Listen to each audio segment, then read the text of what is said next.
சாந்தினி, வெயில் காலம் வந்தாலே பார்த்தீங்கன்னா வந்து ஒரு ஃபேன் இல்லை 2-3 ஃபேன் வச்சாலும் நம்மளுக்கு வந்து வேர்த்து கொட்டிக்கிட்டே இருக்கும். இன்னும் ஃபேன் எங்கே இருக்குது அப்படின்னு தான் தேடி போகணும். அதெல்லாம் தவிர்க்கிறதுக்கு தான் இப்போ பார்த்தீங்கன்னா ஏசி அப்படின்ற ஒன்று விஷயம் வந்துருச்சு. எல்லாருக்குமே வந்து எங்கே போனாலும் ஏசி தான் இல்லையா? மாலில் ஏசி, எங்கே போனாலுமே ஏசின்ற ஒரு விஷயம் வந்துருச்சு. ஸோ இதை யார் இன்வென்ட் பண்ணாங்க அப்படின்னு பார்த்தீங்கன்னா வில்லிஸ் கேரியர் அப்படின்றவர் தான் வந்து இந்த ஏசியை வந்து இன்வென்ட் பண்ணார். அதுவும் 1905லேயே வந்து அவர் வந்து இன்வென்ட் பண்ணிட்டாரு. ஓகே, மேபி இந்தியாவுக்கு வரதுக்கு கொஞ்சம் லேட் ஆயிடுச்சு நினைக்கிறேன். சரி, குழுன்னு ஒரு விஷயம் சொல்லிருக்கீங்க. தொடர்ந்து அடுத்ததா பாத்தீங்கன்னா மூலிகைகள் இருக்க மருத்துவ குணங்கள் பத்தி சொல்றதுக்காக சித்த மருத்துவர் ராஜமாணிக்கம் காத்துட்டு இருக்காரு. பாத்துடலாம். இது மூலிகை மருத்துவம்.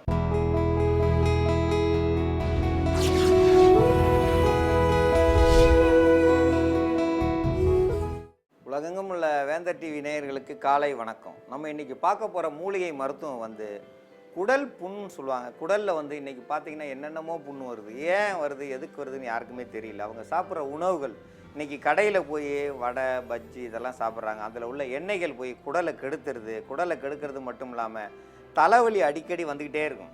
அடிக்கடி தலைவலி வருதுன்னா வயிற்றுக்குள்ளே ஏதோ பிரச்சனை இருக்குதுன்னு அர்த்தம். அடிக்கடி வந்து வெளியே ஓடிக்கிட்டே இருப்பாங்க. ஒரு நாளைக்கு 20 முறை வெளியே போயிட்டு இருக்காங்கன்னா அந்த குடல் வந்து கெட்டு போய்கிட்டு இருக்குன்னு அர்த்தம். அதிகமாக புயலை வந்து போடுவாங்க, வாயில் கையில் தேய்ச்சி வாய்க்குள்ள வச்சுக்கிட்டே இருப்பாங்க. அவங்களுக்கு முழுவதும் குடல் கெட்டு போயிட்டே வரும். அதிகமாக குடிப்பாங்க, குடல் வெந்து போயிட்டே வரும். குடிக்கிறவங்க எப்படி வேகுது, ஒரு கண்ணாடி டம்ளரில் நீங்கள் குடிக்கிற அந்த இதை ஊற்றிடுங்க. அதில் பச்சை ஆட்டுக்கறி எடுத்து அதில் போட்டுருங்க. ஒரு 5 நிமிஷம் பொறுத்து அந்த கறி எடுத்து பாருங்கள், கறி வெந்து போயிருக்கும். அப்போ அந்த கறி வெந்து போயிருக்குன்னா நம்ம குடிக்கும் பொழுது குடல் எல்லாம் வேகும். அந்த குடல் வேக்காட்டில் மயக்கம் வரும். அந்த மயக்கம் தான் உங்களுக்கு போதை. தினந்தோறும் குடல் வேகும்போது ஒரு குறிப்பிட்ட நாளுக்கு மேலே குடல் வந்து வெந்து சல்லடையாயிரும். இன்றைக்கி பார்த்தீங்கன்னா 1 அடி 1.5 அடியை குடலை வெட்டிட்டு இணைக்கிறாங்களாம். அப்போ இணைக்கும் போது என்னாகும், அவங்களால எந்த ஒரு வேலையும் செய்ய முடியாது. அப்படியே தூண் மாதிரி அசையாமல் போயிட்டே இருக்கணும். இந்த மாதிரிலாம் இருக்குது. அப்போ வந்து நம்ம உடலை காப்பாற்றணும்னா குடிக்கக்கூடாது, சிகரெட்டு பிடிக்கக்கூடாது, நல்ல உணவுகள் சாப்பிட்ணும். இதெல்லாம் செஞ்சுட்டு வந்தால் நிறைய நல்லது. புளிச்சிக்கீரை வந்து குடலில் வந்து இருக்கிற அழுக்குகளை வெளியேற்றும். காலில் உள்ள முள் குத்தி இருந்த அந்த புளிச்சிக்கீரையை அரைச்சி அதில் வச்சு கட்டிட்டோம்னா முள் பிடுங்கிட்டு வந்துடும். அதே மாதிரி குடலில் வந்து அதிகமாக அந்த சிறு கட்டிகள்லாம் இப்போ வருதுன்றாங்க. அந்த சின்ன கட்டிகள், தேவையில்லாத அழுக்குகள், 1 மாதமாக இருக்கிற அழுக்கெல்லாம் இருக்குது, 1 வருஷமாக இருக்கிற அழுக்குகள் இருக்குது. ஏன்னா சாப்பிட்றது ரொம்ப கம்மியாக இருக்கும். அப்போ குடல் சுருங்கின குடல் வந்து விரியாது. இப்போ குடல் வந்து இப்படி இருக்கும், பார்த்திங்கன்னா வரி வரியாக இருக்கும், உள்ள வரி வரியாக இருக்கும். அந்த வரி வந்து சுருங்கி இருக்கும், அடுக்கடுக்காக இருக்கும். அந்த அடுக்குக்கு வந்து 32 அடுக்குக்கு போனால் தான் 32 கவலம் சாப்பிட சொல்கிறோம். அப்போ வந்து குடல் கொஞ்சம் கொஞ்சமாக விரிஞ்சிருக்கும். அது எல்லாமே வந்து சமைச்சு அதை சாப்பிட்டதை செமிச்சு அதை வந்து மலத்தில் வெளியேக்கும், குடல் சுத்தமாயிடும். மத்தியான வேலையில் நல்லா 2-3 சொம்பு கம்மங்கூழ் குடித்தோம்னா குடல் முழுவதும் விரிஞ்சு குடல் எல்லாம் சுத்தமாயிடும். அப்போ கண் பார்வை தெளிவாக தெரியும். அப்போ குடலில் எந்த வகையான புண்ணு இல்லைன்னு அர்த்தம். அப்போது குடலை வந்து ரொம்ப கொஞ்சமாக சாப்பிட்டு 1 வாரத்துக்கு ஒரு முறை வெளியே போனாங்கன்னா குடல் இறுகி போயிருக்கும். அந்த குடல் சுருங்கினது மீண்டும் விரியாமல் இருக்கும். அதில் உள்ள அழுக்குகள் வந்து கட்டியாக மாறுறதுக்கு நிறைய வாய்ப்புகள் இருக்குது. அதனால் நல்ல உணவுகள் எடுத்துங்க, மலச்சிக்கல் இல்லாமல் பார்த்துக்குங்க. மலச்சிக்கல் இல்லாமல் இருந்தால் தான் உங்களுக்கு ரொம்ப நல்லது. அதோடு சேர்த்து பெருஞ்சீரகம், நல்லா செமிக்கிறதுக்கு பெருஞ்சீரகம், நல்லா பசிக்கிறதுக்கு பெருஞ்சீரகம், நல்ல வாசம் வந்து உள்ளே பார்த்திங்கன்னா நல்ல மனமே வந்து அதிகமாக சாப்பிட தூண்டும்.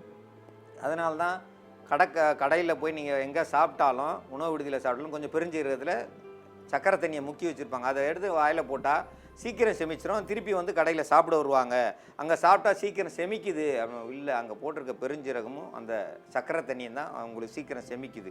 அதோடு சேர்த்து சின்ன வெங்காயத்தை சேர்க்குறேன். சின்ன வெங்காயம் சேர்க்கும்போது இது அதிகமாக ரத்தத்தை தூண்டும், நல்லா ரத்தத்தை வேகமாக ஓட வைக்கும். அப்போ வந்து நல்லா வந்து குடல் பகுதியில் வந்து ரத்த அழுத்தங்கள் ஓடினா தான் குடல் வந்து சீராக இருக்கும். இல்லைனா வெளிரி போயிருக்கும். உள்ள குடல் வெளிரி போயிருந்துச்சுனாலே அங்கே வந்து செயல் இழந்து போயிருக்கும். செயல் இழந்து போயிருக்கிற குடல் என்னன்னா இந்த குடிச்சு அது வெந்து போன குடல் வந்து செயல் இழந்திருக்கும். அந்த இடத்துல ரத்தம் போகிறதுக்கு இந்த சின்ன வெங்காயத்தை பயன்படுத்துகிறோம். அதேமாரி அந்த புண்களை ஆற்றுறதுக்கு வந்து மஞ்சளை வந்து பயன்படுத்துகிறோம். புண்களை ஆற்றினோம்னா மஞ்சளை கொஞ்சம் சேர்த்துட்டு வந்தோம்னா நம்ம குடிக்கிற பாலில் மஞ்சள் சேர்க்கலாம், நம்ம சமைக்கிற சாப்பாட்டில் கொஞ்சம் மஞ்சள் சேர்க்கலாம்.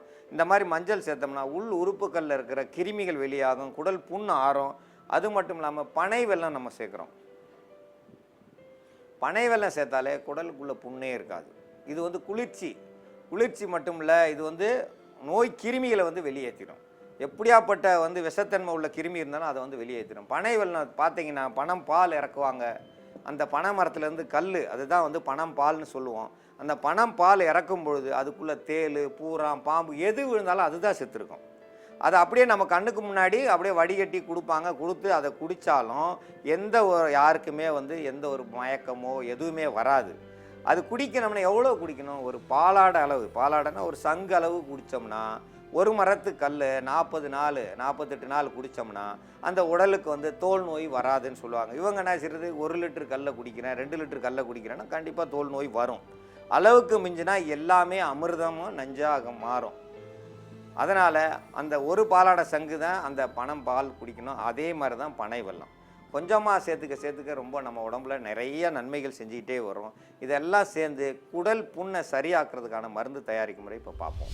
குடல் புண் ஆற்றுறதுக்கு வந்து இந்த புளிச்சக்கீரையை அந்த நாளில் வந்து அதிகமாக பயன்படுத்தினாங்கன்னா குடல் முழுதும் சுத்தமாக்கும். குடலில் எந்த ஒரு நம்ம சாப்பிட்டது ஏதாவது போய் குத்திருக்கோம், கறி மீன் சாப்பிட்றவங்களுக்கு எலும்பு தூள்கள் குத்திருக்கோம், முள் குத்திருக்கோம், எது குத்திருந்தாலும் இது வந்து குடலுக்குள்ளே குத்திருக்கிறத வெளியெடுத்துரும். இதை சாப்பிட்டாங்கன்னா குடலில் வந்து முள், அந்த சிறு சிறு எலும்பு துகள்கள், இல்லைன்னா கத்தரிக்காயினுடைய காம்பினுடைய நுனி, இந்த மாதிரி ஏதாவது போய் குடலில் குத்தி இருக்குதுன்னா அதை எல்லாத்தையும் வெளியெடுக்கக்கூடியது. இதை வந்து அதிகமாக வளர்த்து இதை வந்து அப்படியே கொண்டு போய் ஆத்தண்ணிக்குள்ளே போட்டு வச்சுருவாங்க. குளத்தில் கல்லை கட்டி போட்டாங்கன்னா இதில் இருந்து அப்படியே ஒரு 10 நாளில் பார்த்திங்கன்னா கயர் மாதிரி நாராக இருக்கும். அந்த நார் எடுத்து திருப்பி காய வச்சு கயர் திரிப்பாங்க. அன்னைக்கு இதை வச்சு தான் வந்து தண்ணி இறைச்சாங்க. புளிச்சக்கீரை நார், புளிச்சக்கீரை கயறு இதெல்லாம் வந்து பயன்படுத்தினாங்க. இந்த புளிச்சக்கீரையை நம்ம இப்போ வந்து இதுக்கு பயன்படுத்துகிறோம். குடல் புண்களை வந்து சரி செய்கிறதுக்கு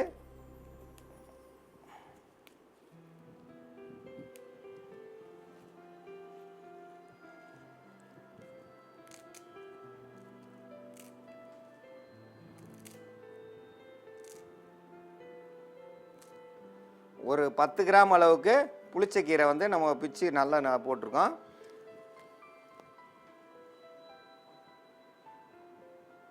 பெருஞ்சீரகன்ற சோம்பு ஒரு 1/2 ஸ்பூன் அளவுக்கு இதோட சேர்த்துருவோம். மஞ்சள் தூள் வந்து ஒரு 1/2 கிராம் அளவுக்கு சேர்க்குறோம்.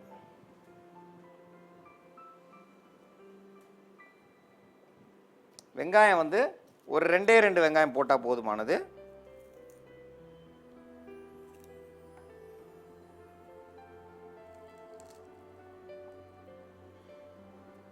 இது கூட வந்து ஒரு 200 மில்லி அளவுக்கு தண்ணி சேர்க்கணும்.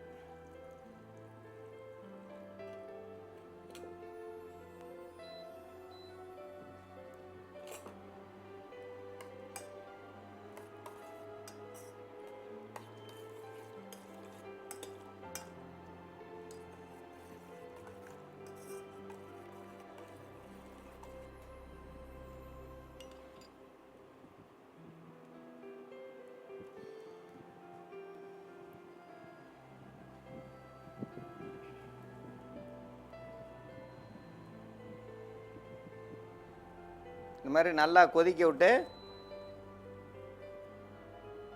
கொஞ்சம் நல்லா ஆற்றிக்கிறணும். இந்த கண்ணாடி டம்ளரு கண்டிப்பாக உடஞ்சிரும்.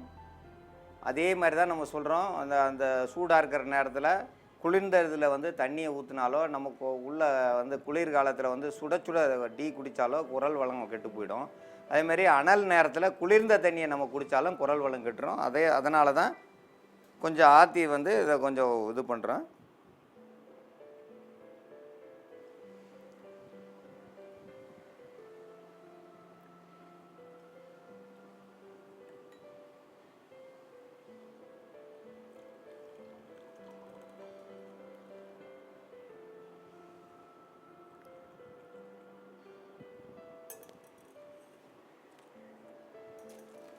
இப்போ வந்து பனை வெல்லம் நம்ம தேவைக்கேற்ப சேர்த்துக்கலாம்.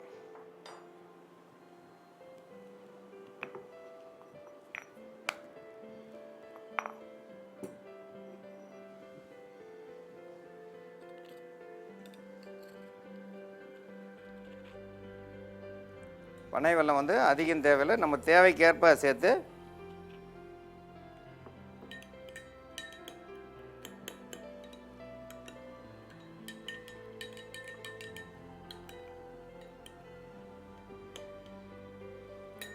இது வந்து கொஞ்சம் புளிப்பு சுவையாக இருக்கும், இனிப்பு சுவையாக இருக்கும், நல்லா இருக்கும். குடிக்கும் பொழுது குடலுக்கு வந்து சுகமாக இருக்கும்.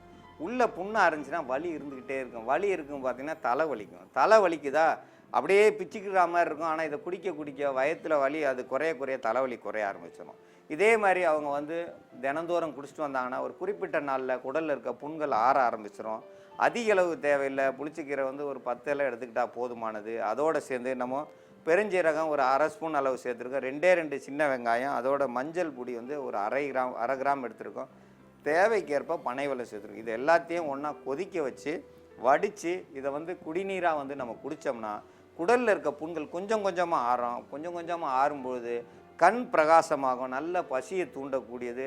மலச்சிக்கல் வந்து சரியாக இருக்கும். இல்லைன்னா வந்து சிலருக்கு பார்த்திங்கன்னா மலம் போய்கிட்டே இருக்கும், நிற்க முடியாது அவங்களால. வெளியூருக்கே வரமாட்டாங்க. வெளியே எங்கே போனாலும் அங்கே வந்து மலம் கழிக்க ஓடிக்கிட்டே இருக்கணும். அப்போ வந்து முடியாமை ஆயிரும். அதெல்லாம் வந்து கொஞ்சம் கொஞ்சமாக சரி செய்யும். உள்ளே இருக்கிற ரணங்கள் சரியாக மலத்தை கட்டும். தேவையில்லாத புண்கள் இருந்தால் கொஞ்சம் கொஞ்சமாக அதை வந்து வெளியேற்றிடும். உள்ளே இருக்கிற அழுக்குகளை வெளியேற்றும். முதல்ல உள்ளே இருக்கிற சிறு சிறு துவல்கள் குத்தி இருக்கிறத வந்து குடலை முழுவதும் சுத்தம் பண்ணி புண்ணை ஆற்றக்கூடியது. புளிச்சக்கீரை வந்து நம்ம சேர்க்குறோம்னா அதை வந்து நேரடியாக புளிப்பு அதிகமாக இருக்கும். அதை அப்படி சாப்பிட்றதோட இந்த மாதிரி சாப்பிட்டிங்கன்னா ரொம்ப நல்லது. இந்த வெங்காயம் சேர்த்துருக்கோம். அந்த வெங்காயத்தினுடைய மனமும் ருசியும் அதோடு சேர்ந்துருக்கும். சீரகத்தினுடைய மனமும் ருசியாக இருக்கும். அதோட கொஞ்சம் மஞ்சள் சேர்க்குறோம். ஏன்னா புண்களை ஆற்றணும் இல்லையா. புண்ணு இருக்கிற இடத்துல இருக்க குச்சிகை ஏதோ முள் வந்துருச்சுன்னா அந்த புண்ணு ஆற்றணும். பனைவெல்லம் சேர்த்து குடிக்கும்போது ரொம்ப ஒரு ருசியாக இருக்கும். இந்த மனமே பார்த்திங்கன்னா ஒரு புளிப்பு சுவையும் இனிப்பு சுவையும் சேர்ந்து இருக்கும். இதை வந்து குடிக்க ரொம்ப ரஞ்சிப்பாக இருக்கும். இதை குடிச்சிட்டு வந்தாங்கன்னா குடலில் உள்ள புண்கள் குறைய ஆரம்பிச்சிடும். வீக்கம் குறைய ஆரம்பிச்சிடும். இந்த வீக்கம் குறைஞ்சினாலே குடல் புண் ஆற ஆரம்பிச்சிடும். இந்த குடல் புண் ஆறுறதுக்கு இது ஒரு சிறந்த மருந்து. இந்த மருந்தை பயன்பெற வேண்டும் என்று கேட்டுக்கொள்கிறேன்.